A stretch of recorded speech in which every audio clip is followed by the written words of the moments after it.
Fala galera, aqui é o Garoni e eu tô mais uma vez aqui, é claro, para falar de Vasco.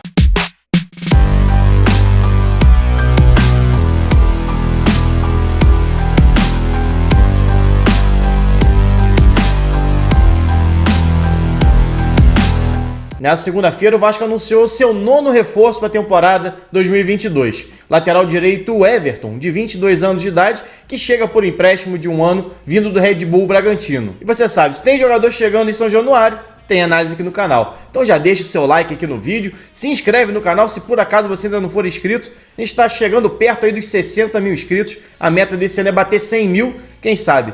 Dá essa moral, se inscreve aqui no canal. Aproveita e deixe seu comentário também o que você achou da chegada do Everton. Mas bora lá, vamos falar da nova contratação do Vasco. O Everton, como eu disse aqui, jogador de 22 anos de idade, ainda muito jovem e que está dentro de um perfil que o Vasco tem buscado no mercado, né? O mesmo perfil, por exemplo, do Vitinho, do Isaac, jogadores jovens, jogadores que ainda não se firmaram na elite do futebol nacional, jogadores que tiveram destaque na base, mas que ainda não conseguiram ter uma minutagem muito alta jogando entre os profissionais. É o caso do Vitinho, que tem 22 anos, que estreou como profissional na temporada passada pelo Corinthians. É o caso do Isaac, que no ano passado pouco atuou pelo América Mineiro, emprestado pelo Grêmio, mas que em 2020 tinha feito uma temporada um pouco mais consistente pelo Tricolor, jogador de 24 anos. E agora chega o Everton, jogador de 22 anos, que surgiu lá atrás no Figueirense, passou pela base do Internacional, do CRB, estreou como profissional em 2018 no Figueirense, jogando pouquíssimos jogos, foi para a base do Cruzeiro em 2019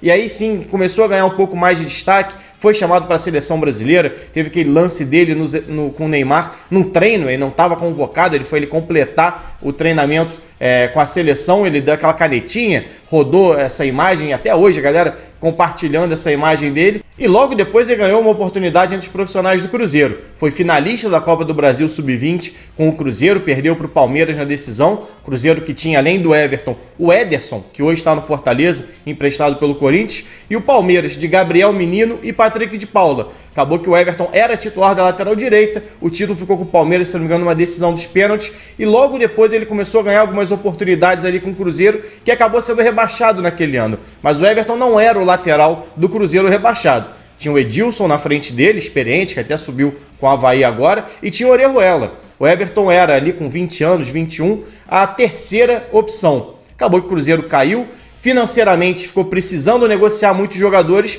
e o Everton foi um deles. O Red Bull Bragantino pagou 1 milhão de euros pela contratação do Everton, mesmo sendo um jogador com pouquíssimos jogos como profissional, pelo destaque que ele começou a ter na base, ainda lá no Figueirense, ainda lá no Internacional até. O Red Bull viu potencial no jogador e levou ele. Só que no Red Bull tem um jogador que para mim é um dos laterais mais consistentes da última temporada, das últimas temporadas, que é o Aderlan.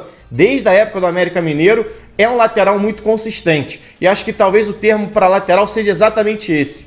Porque a gente olha para a seleção brasileira, por exemplo, e não vê mais grandes laterais. Eu, particularmente, não vejo isso no Alexandro, no Danilo. A gente tem, o futebol, de uma maneira geral, tem tido uma escassez de laterais. Você imagina para o mercado da Série B como é que o nível ainda é baixo. Então, quando você consegue ter um pouco mais de consistência, um jogador que consegue um pouco mais de equilíbrio entre a parte ofensiva e defensiva, e acho que o Everton está procurando isso na carreira dele ainda, talvez ser um pouco mais agressivo ofensivamente, vou trazer alguns números dele aqui, é o que ele vem buscando, e acho que ele pode entregar isso ao Vasco. É um jogador ainda jovem, forte fisicamente, 1,81 m, tem uma boa velocidade, é um jogador que tem uma boa chegada. Aliás, defensivamente, ele tem uma explosão muito boa para trabalhar no espaço curto nesse duelo 1 contra 1. E ofensivamente também, é um jogador que ataca muito bem o corredor pelo lado, mas costuma atacar também um pouco mais por dentro. Faz essa inversão muito bem com ponta, mas tem uma grande dificuldade ainda, ao meu ver, que é na hora de finalizar a jogada.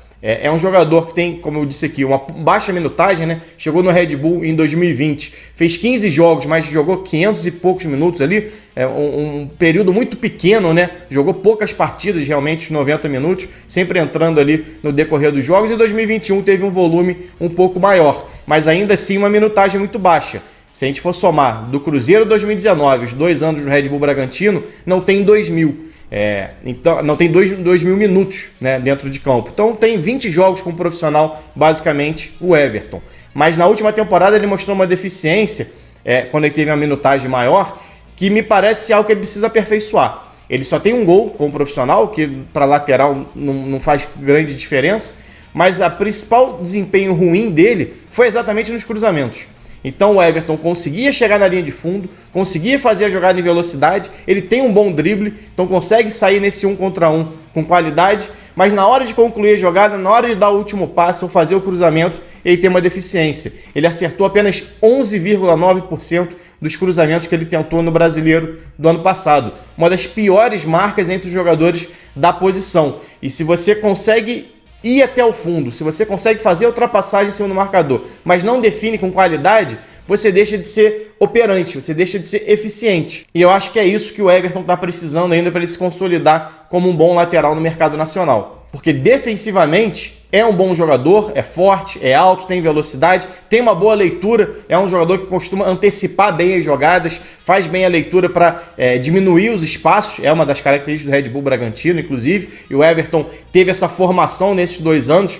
Aliás, uma coisa que é importante salientar, a partir do momento que o jogador com 22 anos de idade, 21, ou seja, menos de 23, de 23 para baixo, chega ao clube, o Vasco automaticamente passa a ter também o direito de formador do jogador. Isso acontece com o Vitinho e acontece agora também com o Everton. Jogadores com menos de 23 anos que, numa futura negociação, independente de ter contrato com o Vasco ou não, o Vasco passa a ter um percentual de 0,5% por essa uma temporada que ele vai disputar pelo clube. Isso já aconteceu mais lá atrás com o Newton, com o Fagner, com o Ramon, jogadores que chegaram emprestados ao Vasco muito jovens e que, quando foram negociados posteriormente, geraram um dinheirinho de mecanismo de solidariedade ao Vasco. Falei dinheirinho aqui, mas é coisa de 1 milhão, 800 mil, 900 mil, que para o Vasco não dá para abrir mão. Então, a ideia de trazer esses jogadores mais jovens, eu vejo muita gente, às vezes, questionando, né? Pô, por que não usa a base? Às vezes você não vê na base o talento, a capacidade de evolução que você vê em um outro jogador que, às vezes, está escanteado em outro clube.